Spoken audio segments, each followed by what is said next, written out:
a 21-year-old student from Canada, traveling the West Coast by herself.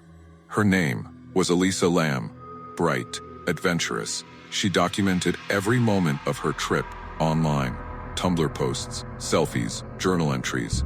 But in January of 2013, she arrived at one place that would change everything. A place that would bury her name into internet legend and leave behind one of the most disturbing videos ever recorded. She was staying at the Cecil Hotel, a decaying building in downtown Los Angeles, once beautiful, now infamous. The kind of place where nightmares don't hide, they live in the walls. From the moment Elisa checked in, things felt off. She originally booked a shared room with other travelers, but after 2 days, the hotel staff moved her to a private room. Why?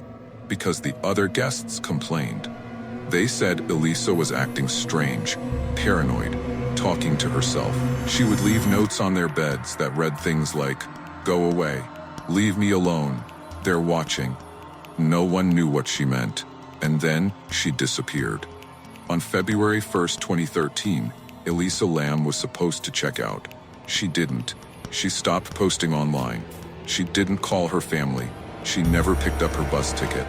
Hotel staff searched her room. Nothing. Her things were still there. But she was gone.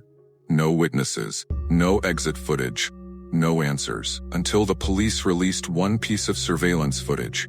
And that's when everything spiraled into horror. This video is real. It was recorded by a security camera on the hotel's 14th floor. In it, Elisa walks into the elevator and quickly presses multiple buttons. Her posture is stiff. Her head jerks. She peeks out of the elevator like someone is following her, but no one's there. Then she steps outside, stands still, returns, hides in the corner. She moves her hands in strange, slow, circular motions, like she's speaking to something we can't see. The elevator doors don't close. She steps out again and vanishes. That was the last time Elisa Lam was seen alive. For days, people searched the hotel. Police dogs couldn't find her.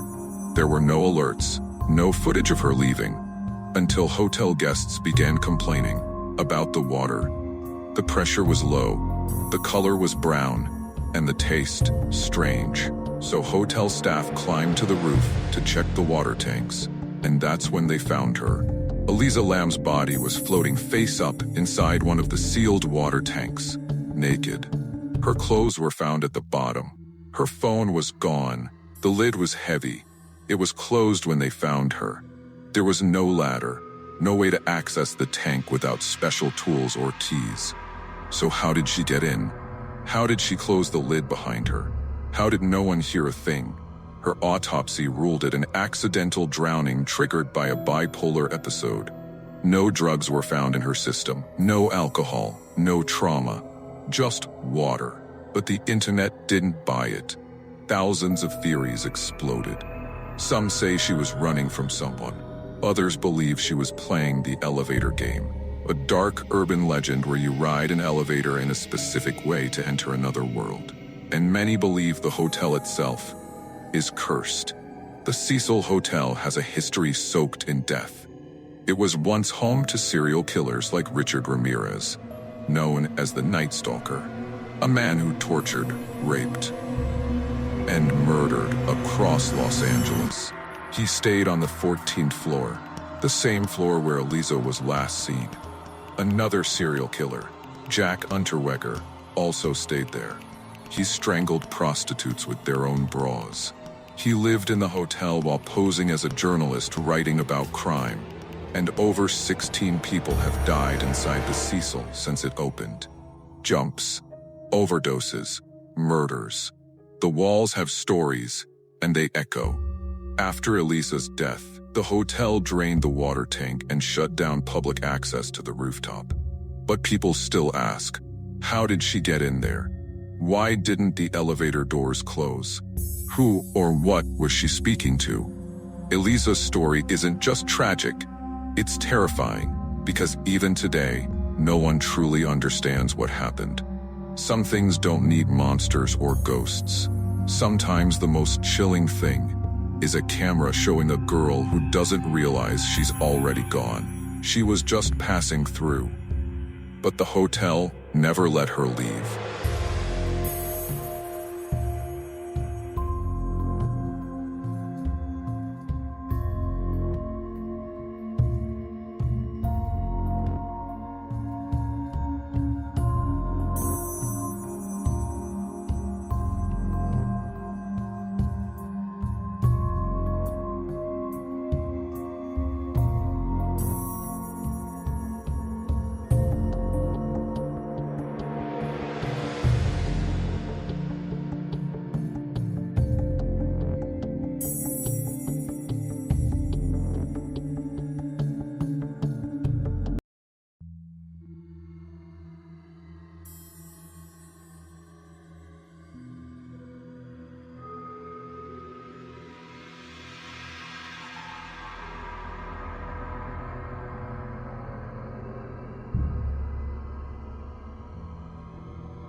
What happened to Elisa Lam? No one truly knows. Story 2. Hi, Walter.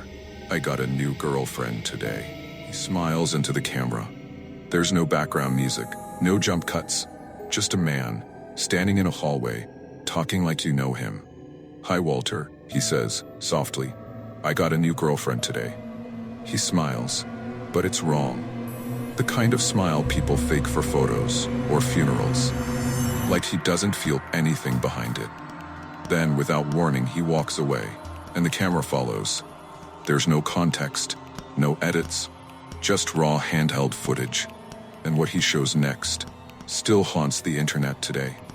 In 2009, this video was uploaded to YouTube with the title, Hi Walter, I got a new girlfriend today. It didn't go viral.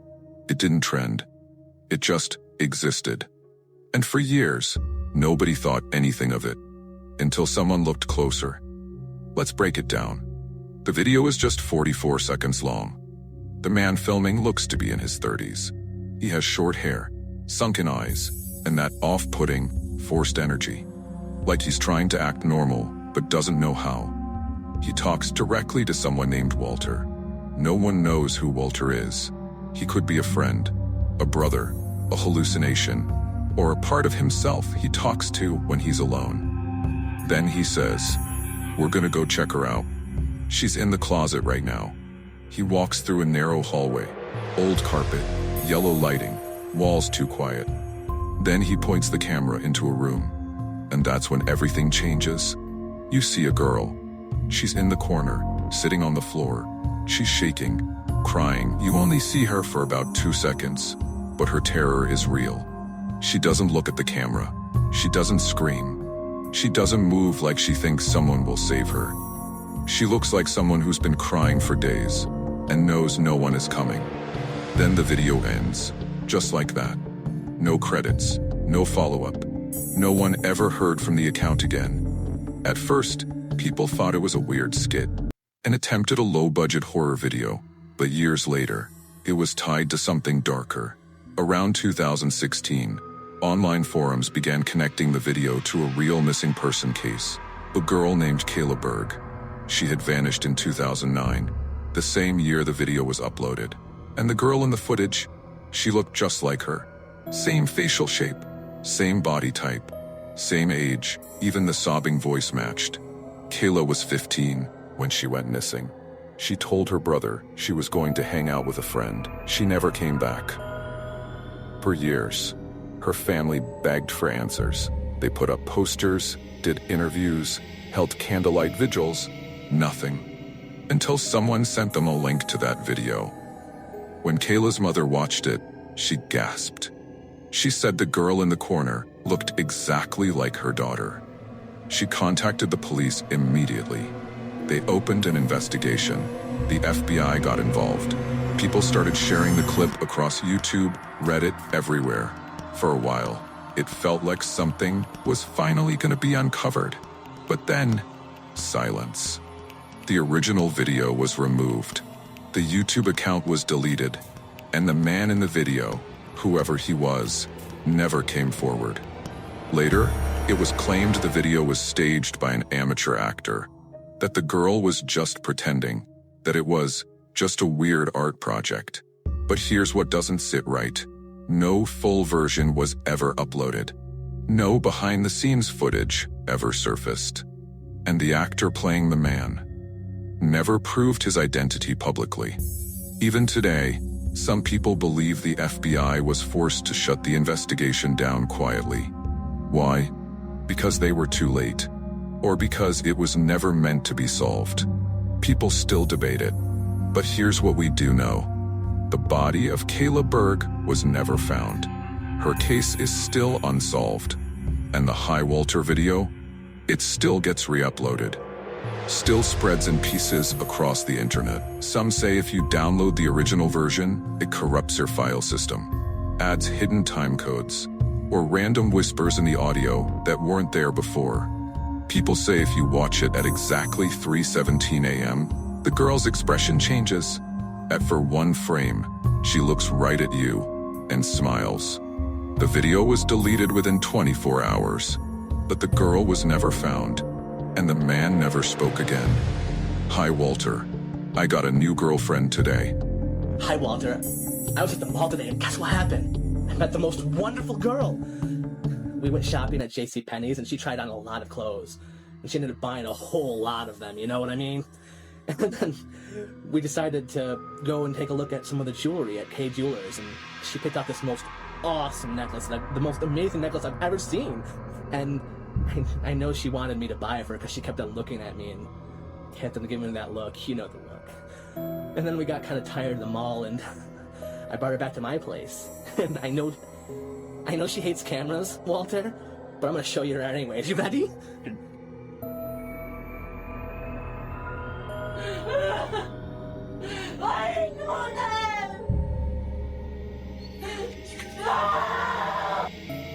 The video is real, but the truth behind it may never be known. Story 3. The Girl in Chains. A true horror they tried to bury. Louisville, Kentucky, August 16th, 2022. A cloudy morning. Quiet. Nothing unusual. But down a forgotten street in the south end of the city. Inside a rotting yellow house with blacked-out windows, a girl was crawling out of hell. She had been missing for over 2 months. Her family had searched. Flyers, Facebook posts, dead ends. They feared the worst. And they were right. Because while the world kept moving, she had been trapped. Inside a dark, filthy room, chained by the neck. Fed scraps, beaten, raped, left to rot like an animal. He told her she was his now, that no one was looking, that the world had forgotten her, and for 59 days, she believed him. Until the chain broke. That morning, barefoot and bleeding, she ran into the street, clothes torn, a metal collar still around her throat, bruised, shaking, dragging a broken chain across the pavement like something from a nightmare. Neighbors thought she was a hallucination. Then they saw her eyes. Please help me. He kept me in chains. Please don't let him get me again. They called the police, but it was already too late for their peace of mind, because what they found in that house was pure horror. The suspect's name was Sean Michael Hensley, 50 years old, registered sex offender, living alone in a house that smelled of mildew and old sweat. The police entered. No warrant needed. The girl gave them permission. What they saw inside has been described as inhuman. The floor was sticky, trash bags everywhere, no working lights, no furniture, just a mattress soaked in what looked like blood and vomit. And in the back room, a metal collar bolted to the floor. This was her room. For nearly 60 days, she'd been kept chained like a dog, naked, starving, assaulted repeatedly. There were blunt objects in the corner, used for threats, used for punishment. The windows were boarded. The door was locked from the outside. The walls were covered in scratches, like someone had tried to claw their way out. She'd been there so long, she stopped screaming. She told the police. He said no one cared. He said this was my life now. He said I was better off in chains. This wasn't some underground dungeon. This wasn't in another country. This wasn't fiction. It was a regular house in a regular neighborhood. No one heard a thing. Neighbors gave interviews. One man said, "We had no idea. He waved to me last week." Another added, "We thought the house was empty." But that house wasn't empty. It was a prison, hiding in plain sight. She had met him online. He promised her a place to stay, a safe place. Instead, he locked the door behind her and told her, "You belong to me now." He removed her phone, cut off contact, and turned her life into a slow-motion nightmare. No lights, no clocks, no voice except his. For weeks, she forgot what day it was, forgot her own reflection, forgot what it felt like to be seen. She started to believe she was dead, but still breathing. And the only thing that saved her? A rusted metal chain that snapped while he was out of the house. That's it. No hero, no miracle. Just a piece of steel, finally too old to hold her back. She ran for her life, and she lived. Hensley was arrested. He didn't resist. He acted like he hadn't done anything wrong. He told police, "She wanted to be here. She liked it. We had an understanding." But the room told the truth, and the girl, what was left of her, confirmed it. She had broken ribs, bruises in various stages of healing, scars from repeated restraint, and eyes that looked like they hadn't seen sunlight in weeks. She was alive, but barely. The news covered it, briefly, a few headlines, a shocked anchor. Then the story vanished, like most uncomfortable truths. But the house is still there. The floor is still stained. The neighbors still drive past. And the girl, she still wakes up at night, gasping, hears metal conking in her dreams, flinches when the wind slams a door. She escaped the room, but part of her never left. She told them no one would ever find her, but she was wrong. And now the world knows what was hidden inside that house. Officers finding a woman chained to the floor. Police frantically using a hatchet they found nearby to break the chain so they could free her. The Louisville Metro Police Department saying neighbors called 911 after hearing a woman screaming from the second. Find the suspect as 36-year-old Moses Sell, who now faces kidnapping, endangerment, and domestic violence charges. We've not been able to reach his lawyer for comment. She escaped that house, but part of her will always be chained inside. Story 4. The pet that ate her face. The Travis the chimp attack. She fed him steak. He drank wine from a glass. He watched TV, brushed his teeth, logged onto the computer. They took baths together. He wore clothes. He slept in her bed. He wasn't a man. He wasn't a child. He was a chimpanzee. And one day, he snapped. His name was Travis. He wasn't just any chimp. He was a celebrity. He did commercials, photo ops, local TV appearances. He rode motorcycles, wore hats, and waved to the crowd. He was charming, funny, obedient, until he wasn't. Sandra Harold raised Travis like a son. For over 14 years, she fed him human food, treated him like family, told friends he was just like a person, smarter even. He had his own bedroom, his own toothbrush, his own remote. But there's one thing Sandra forgot. He was still an animal. And on February 16th, 2009, that animal woke up.